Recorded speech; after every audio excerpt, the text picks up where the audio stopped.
आधे चांद की रोशनी और गोल्डन टेम्पल का सुनहरा गुंबद, नीचे सरोवर में उसकी अलसाई सी परछाई। गोल्डन टेम्पल की खूबसूरती में उस रोज आधा चांद 4 के बराबर लगता था, लेकिन खूबसूरती सिर्फ यहीं तक खिंची हुई थी। परिक्रमा में कुछ कांच के टुकड़े बिखरे हुए थे और एक उजाड़ सी शांति मानो बिखरे कांच के टुकड़ों से टकराकर कौंध उठती थी। हवा भी बंजर थी, न शब्द कीर्तन सुनाई दे रहे थे, न रोज उठने वाली धूप की खुशबू। बाकायदा वहां लाशों की बदबू आ रही थी, सड़ांध और भी थी, सड़ा हुआ खाना और मल मूत्र यहां वहां बिखरा हुआ था। टेम्पल में उस रोज 46 आदमी और एक औरत पिछले 72 घंटे से गोल्डन टेम्पल के गर्भगृह में छिपे हुए थे। बाहर एनएसजी कमांडोज ने पहरा दे रखा था। अंदर बर्तन तक आदमियों के मल से भर जा चुके थे। सिख धर्म के इन स्वयंभू रक्षकों से उनके कट्टर आलोचकों ने भी ऐसी अपेक्षा नहीं की थी।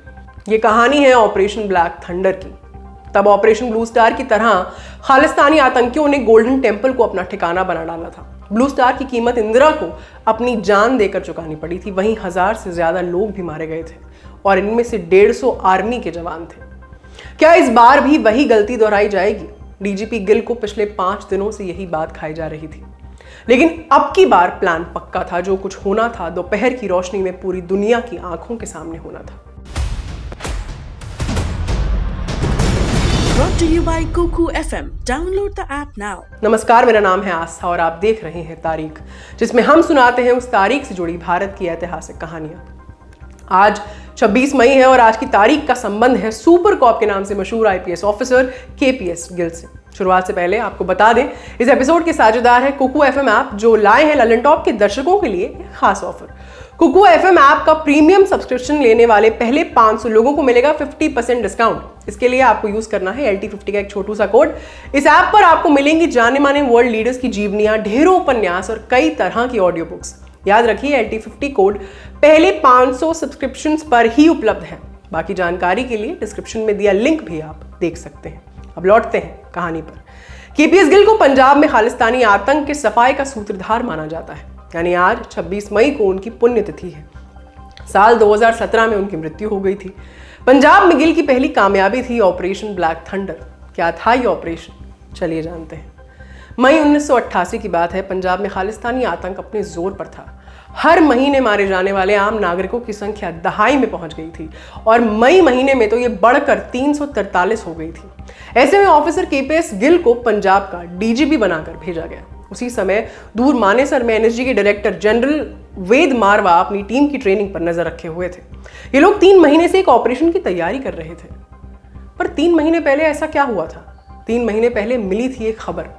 गोल्डन टेम्पल में बंदूकें पहुंच गई थी। अप्रैल आते आते आतंकियों के लगभग 30 ग्रुप गोल्डन टेम्पल में घुस चुके थे।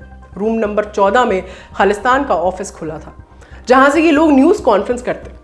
कई बार अपनी मौजूदगी दर्ज कराने के लिए ये लोग हवा में गोली चलाते। सिक्योरिटी फोर्सेस के लिए ये सब जाना पहचाना था।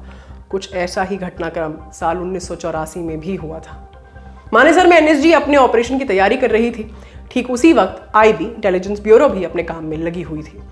आईबी ने टेम्पल के अंदर कुछ AK-47 सप्लाई करवाई। ये बंदूकें जसबीर सिंह रोड़े तक पहुंचाई गई थी। रोड़े को उसी महीने जत्थेदार नियुक्त किया गया था और आतंकी इस बात से अनजान थे कि रोड़े दरअसल आईबी का मुखबिर था। उसकी विश्वसनीयता इसीलिए भी बढ़ जाती है क्योंकि वो जरनैल सिंह भिंडरावाले का भतीजा था। ये एक ट्रोजन हॉर्स ऑपरेशन था। रोड़े के साथ 15 लोग और भी थे जो आतंकियों को भीतर ही भीतर खोखला कर रहे थे। एक प्रत्यक्षदर्शी के अनुसार इन लोगों में वर्तमान NSA अजीत डोवाल भी शामिल थे। आईबी ने अपनी कोशिश जारी रखी, लेकिन वो केवल 3 आतंकियों को खत्म करने में सफल हो पाए। 29 तारीख को खालिस्तान नाम के नए देश की घोषणा हुई। एनएसजी ने उस दिन भी एक रेड की। यह ऑपरेशन ब्लैक थंडर का पहला पार्ट था। उस रोज एनएसजी कमांडोज में मंजी साहिब, दीवान हॉल, लंगर बिल्डिंग सहित टेम्पल के अधिकतर हिस्से पर अपनी पकड़ बना ली थी। आतंकी अब सिर्फ मुख्य बिल्डिंग तक सीमित रह गए थे। कमाल की बात है कि इस दौरान टेम्पल के केवल 300 यार्ड के दायरे में कर्फ्यू लगा था। बाकी पूरे शहर में जिंदगी सामान्य चल रही थी।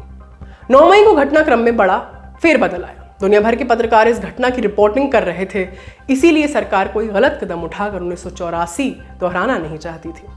सिक्योरिटी फोर्सेस को परिक्रमा के अंदर जाने पर सख्त मनाही थी। 9 मई के दिन सीआरपीएफ के DIG Sarabdeep Singh Virk Golden Temple के बाहर एक दीवार तोड़वा रहे थे। ये दीवार आतंकियों ने बनाई थी। 9 मई को दोपहर के करीब 1 बजे थे जब टेंपल के अंदर से एक गोली चली और सीधे विर्क के जबड़े में लगी। इसके बाद सरकार के पास कमांडो ऑपरेशन के अलावा कोई चारा नहीं रह गया था। अमृतसर में जब डॉक्टर विर्क का इलाज कर रहे थे, दूर दिल्ली में गृह मंत्री बूटा सिंह एक मीटिंग में बिजी थे। इस मीटिंग में ऑपरेशन ब्लैक थंडर का ड्राफ्ट तैयार किया गया। इसके बाद 11 और मीटिंग्स हुई, जिनमें से 8 में खुद प्रधानमंत्री राजीव गांधी शामिल थे। एक्शन प्लान के अनुसार टेंपल के आसपास 23 जगहों को निशाना लगाने के लिए चुना गया था। राजीव गांधी ने इस प्लान को खुद मंजूरी दी थी, लेकिन एक शर्त पर। शर्त यह कि किसी भी हालत में फोर्सेस मुख्य टेंपल कॉम्प्लेक्स में नहीं घुसेंगी। जैसे ही ऑपरेशन को मंजूरी मिली, एनएसजी के 1000 कमांडो अमृतसर पहुंचा दिए गए।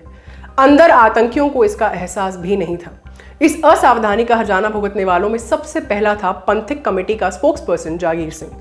14 नवंबर को वो कमरे से पानी पीने के लिए बाहर निकला और सीधे स्नाइपर का निशाना बना। डीजीपी गिल इस पूरे ऑपरेशन को कमांड कर रहे थे। उन्होंने प्लान बनाया कि आतंकियों को थका दिया जाए। इसके लिए एक पूरे दौर में गोली चलाई जाती और फिर सीज फायर की घोषणा कर आत्मसमर्पण करने को कहा जाता। 15 तारीख को पहली कामयाबी मिली। कुल 146 लोग, जिनमें से 17 औरतें और बच्चे थे, हाथ उठाकर आत्मसमर्पण के लिए बाहर आ गए। इनमें से के सुरजीत सिंह पेंटा भी था, जिस पर दिल्ली में कई कत्लों का इल्जाम था। जैसे ही ये लोग बाहर आए, एक पत्रकार ने गिल से पूछा, ऑपरेशन पूरा हो गया ना? गिल इससे पहले कि कोई जवाब दे पाते, सुरजीत सिंह पेंटा ने उनकी आंखों के सामने ही साइनाइड निगल लिया। ये पुलिस के लिए बहुत बड़ी हार थी, जो कि पेंटा से उन्हें आतंकी संगठनों की जानकारी मिल सकती थी। इसके बाद गिल को एक और झटका लगा जब सीज फायर का फायदा उठाकर कई लोग परिक्रमा के कमरों से निकलकर मेन टेंपल में घुस गए। गिल को अब पूरा प्लान नए सिरे से बनाना था। टेंपल के अंदर खाने और पीने की लाइन काट दी गई थी, इसलिए डर था कि अंदर वो लोग टेंपल सहित खुद को ना उड़ा लें। गिल के साथियों ने एक सर्जिकल स्ट्राइक की योजना बनाई, लेकिन गिल इसके लिए तैयार नहीं थे। किसी भी हाल में एनएसजी को परिक्रमा के अंदर नहीं घुसना था। ये खबर बाहर निकलती तो हालात दोबारा साल 1984 जैसे हो सकते थे। गिल ने अगले 72 घंटों तक आत्मसमर्पण की अपील जारी रखी। कुछ 150 पत्रकार लगातार इस ऑपरेशन को कवर कर रहे थे। इसके पीछे केपीएस गिल की समझ ये थी कि अगर आतंकी टेंपल को बम से उड़ाकर सरकार पर इल्जाम लगाएं तो पूरी दुनिया इस बात की गवाह बने। 72 घंटे तक 47 लोग टेंपल के अंदर बने रहे। उन्होंने पानी और खाना ले जाने की कोशिश की, लेकिन सब फेल था। गिल ने उन पर पूरी तरह से प्रेशर बनाकर रखा। अंत में 18 तारीख को थक हार कर इन लोगों को बाहर निकलना पड़ा और ऑपरेशन ब्लैक थंडर पूरा हुआ, सक्सेसफुल हुआ। इस ऑपरेशन में एनएसजी के एक भी जवान को जान नहीं गंवानी पड़ी। वहीं 30 के आसपास खालिस्तानी आतंकी मारे गए थे।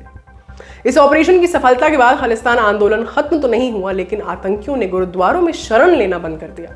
साल 1991 में गिल दोबारा पंजाब के डीजीपी बने और साल 1995 में जब वो डीजीपी के ऑफिस से रुखसत हुए, पंजाब से खालिस्तान आतंकियों का सफाया हो चुका था। तो ये था आज का एपिसोड जो आपके लिए लिखा था हमारे साथी कमल ने। कैसा लगा आज का एपिसोड? कमेंट बॉक्स में अपनी राय हमें जरूर दें। अपना ख्याल रखिए और देखते रहिए दिला लुंटो। शुक्रिया।